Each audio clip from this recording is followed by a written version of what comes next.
The Florida school had canceled a planned speech by Spencer in September after clashes between white supremacists and counter-protesters turned violent at the University of Virginia in August, with tensions worsening the next day in Charlottesville.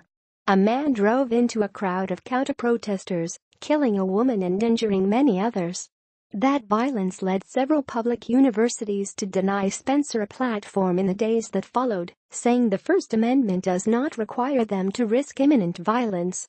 But as time passed, Spencer's supporters increased pressure on the schools, filing and threatening lawsuits. Now, the University of Florida is in the position of spending an anticipated $500,000 to try to ensure security on campus for a speaker it did not invite and does not want to host.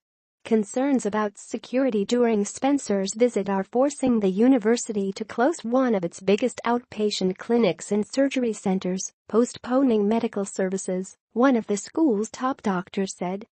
Spencer's actions from this past weekend, when he led another protest in Charlottesville, do not change plans for the October 19th speech in Gainesville, Florida, university spokeswoman Janine Sykes said Monday, but we are paying attention.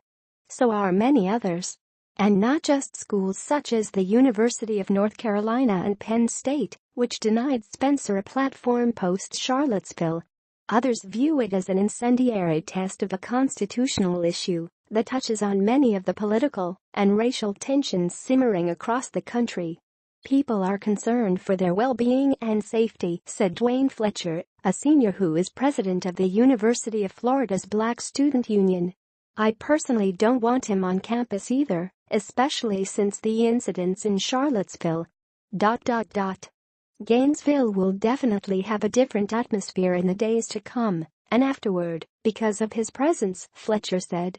He said some students are having a hard time accepting the university's decision to allow Spencer and his message to come to their school. Even though they reject Spencer's white supremacist rhetoric, the university, as a state entity, must allow the free expression of all viewpoints, Sykes said. In the spring, a federal judge overturned Auburn University's decision to cancel a speech by Spencer, ruling there was no evidence Spencer advocated violence and that it was unconstitutional to ban the speech because of its content.